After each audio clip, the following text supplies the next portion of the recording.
사령기 짝하고 이리 깔리요 나.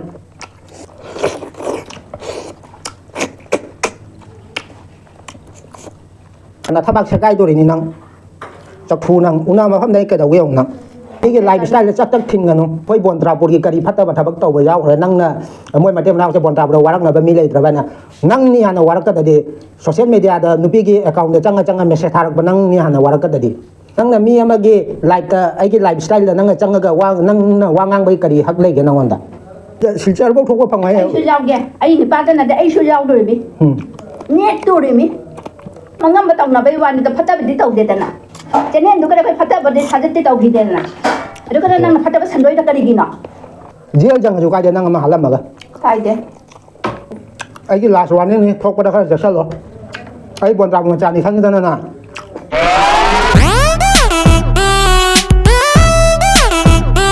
ahad mamagtada aigi channel bu yang biri bai chil naw iche chal myam bu mani mukbang gi channel la taram naw chari ada myam ngasi di sareng gi makok ama thongjare asiga asiga gravy leire asina baro gi saulai thongmani aidi baro da cha cha haudre aduga se salad ba jawre thabi ga kainoga tomato ga gasiga paniro mam jawre asini myam cha da se ado myam akoi video se nungai bi ba tar ga de like to biramo aduga akoi channel se ano ba phang bi bai chin law singa subscribe to biramo do bell icon su all tham biro ado myam sa ba hora ke myam si oi pai khala ge hanai di myam ai aluan pa het lage ado myam nai ko he to thi ki ga kabo pe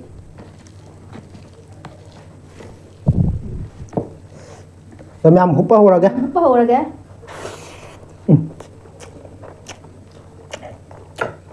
masih sareng mo ko ba bhaja re ba lư hàn à kinh lia đấy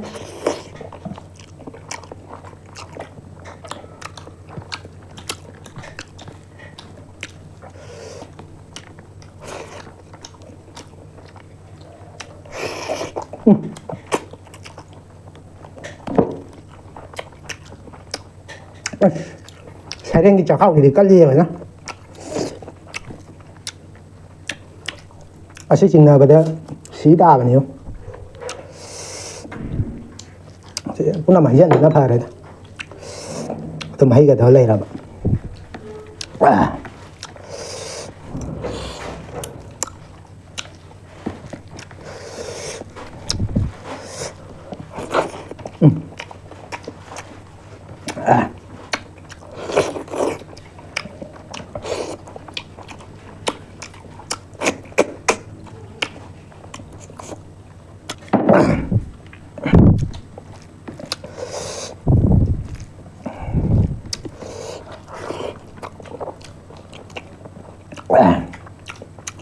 많이 이럽니다.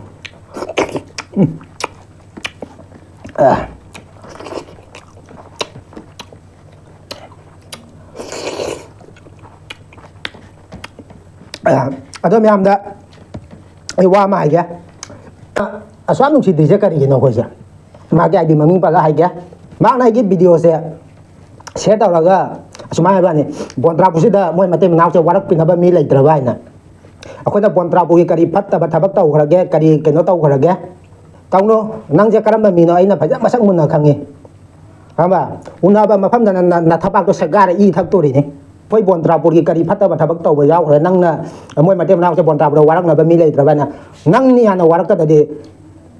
social media da nupi gi account da changa message tharak ba nang ni hana warak ka di nang na mi amagi live ta ai gi lifestyle da nang changa ga wa nang na wangang bai kari hak le ge nang wanda aduni na khanging ise nang je karama mi no kari no puna khangi nang je pura ai na masak mun na khangi nang je kadai de chali kai de chali ai di nang je ngal ta na ui khangra ai ya sukoi be wan thai da nang na ngasi video ma share tau gi ba do noi bon tra bu sila moi ma te manau se warak pina ba mi le tra ai na bon tra bu kari mang na ba tau khra ga nang na thaba ko set la ga de pa da na i tha ba nang e bo pe loi ba nang akwai te nào na tàu ra cái nồi xám riêng mà ngầm thì cái lắc chảo mi cái lifestyle chắc chắc thinh ngano cái đi lấy bao cái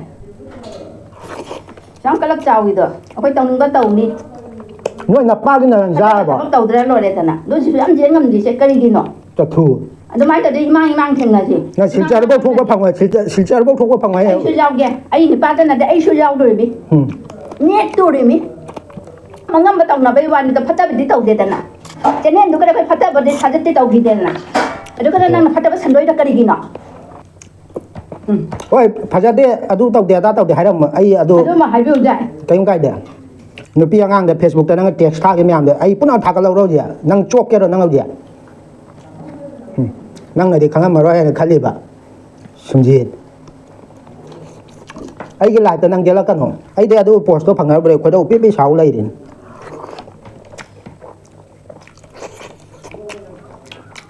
ꯅꯪ ꯂꯣꯏꯔꯕ ꯅꯪ gel ꯆꯪꯉꯁꯨ ꯀꯥꯏꯗꯦ ꯅꯪ ꯑꯃ ꯍꯥꯜꯂꯝꯃꯒ ꯀꯥꯏꯗꯦ ꯑꯗꯨꯃꯥꯏꯅ ꯇꯧꯔꯒ ꯀꯔꯤ ꯀꯥꯟꯅꯒꯦ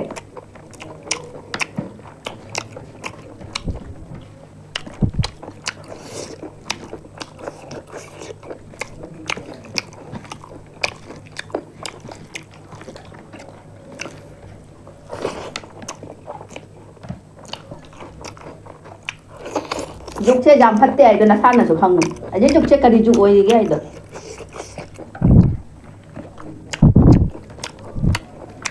ꯅꯪ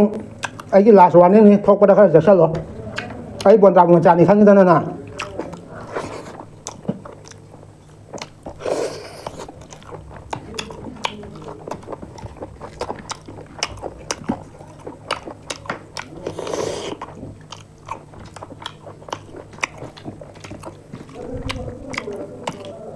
ꯀꯔꯤꯝ ꯁꯥꯎꯅꯤꯡꯕ ꯅꯠꯇꯦꯗ ꯑꯁꯤ ꯑꯩꯅ ꯚꯤꯗꯤꯑꯣ ꯁꯦꯝꯃꯒ ꯈꯨꯟꯒꯤ ꯀꯔꯤ ꯐꯠꯇꯕ ꯇꯧꯈ꯭ꯔꯒꯦ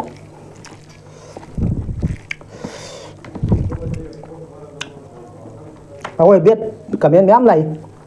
ꯑꯩꯈꯣꯏ ꯊꯧꯐꯥꯎ ꯁꯥꯕꯤꯔꯨꯗꯦ ꯌꯥꯝꯅ ꯍꯦꯟꯖꯜꯂꯒꯇꯅꯤ ꯑꯩꯈꯣꯏꯅ ꯚꯤꯗꯤꯑꯣ ꯁꯦꯝꯃꯤꯁꯦ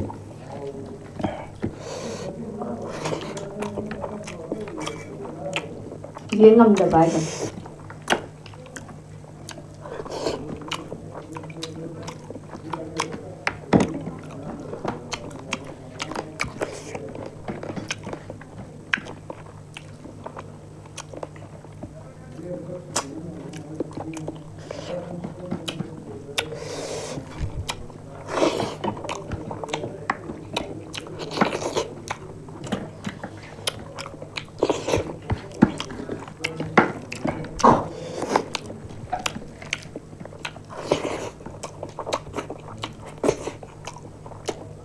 ꯑꯁ ꯃꯌꯥꯝ ꯍꯥꯎꯔꯦ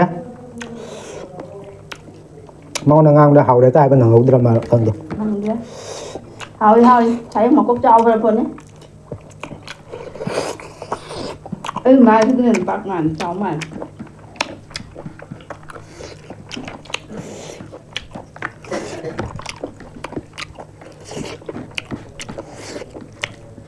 ꯌꯦꯡꯅꯤꯡꯗꯒ ꯌꯦꯡꯕꯤꯔꯨꯅꯨ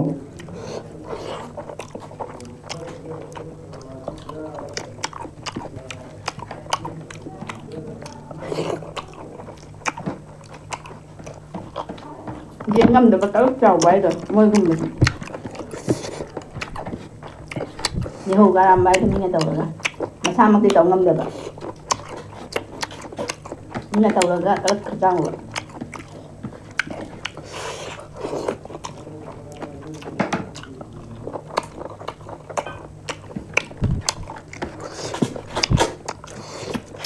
ꯊꯣꯛꯀꯦꯍꯦ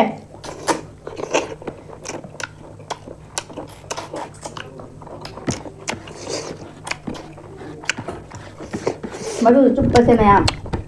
ꯎꯏꯔ ꯆꯨꯞꯇꯕ ꯌꯥꯗꯦ ꯈꯔ ꯎꯏꯔ ꯆꯨꯞꯄ ꯇꯥꯕ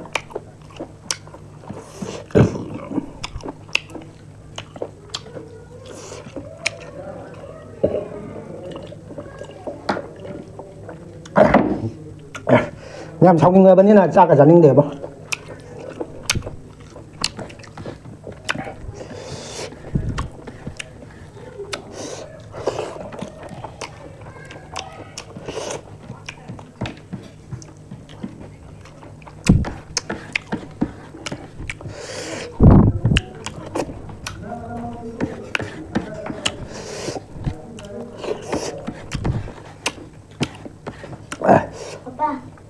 ꯍꯥꯏꯒꯅꯨ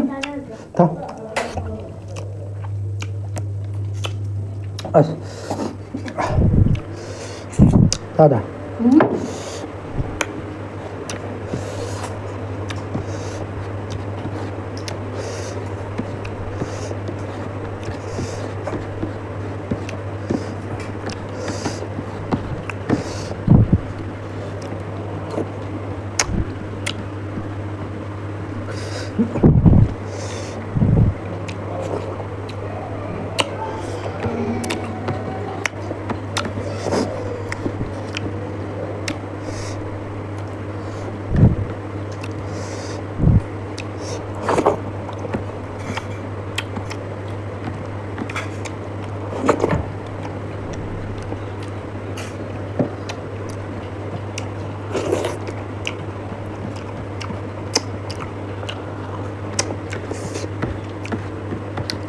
mi amagi maramda dumai phattaba sandokonu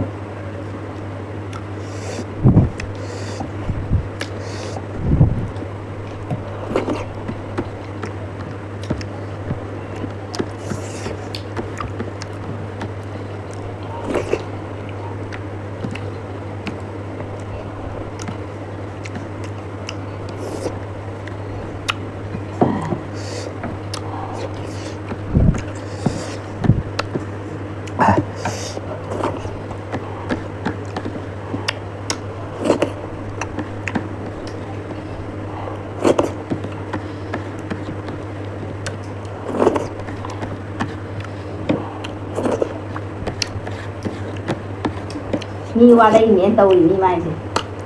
quay đến nào qua đó thì miệng nó cái gì muốn ra hành phải đến nè qua lần thôi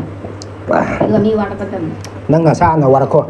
nasa na jaliba bebanti mausinda nang na message thari ba miyam do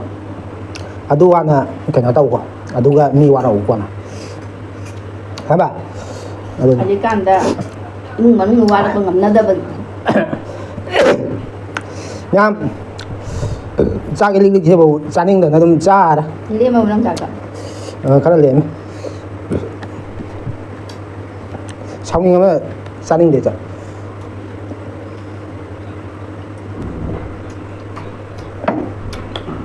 wah trời ơi đó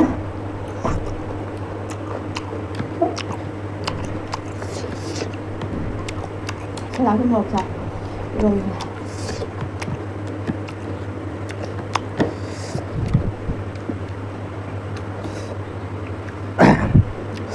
kun pa ka ngangagpa aduga ina katang nungairu da bagi ina sa ke sa ngam ai sumai chak ding na sa ni na te da me am sa su lo ba ni na ma thang in next video da mo pang na si me am bye bye bye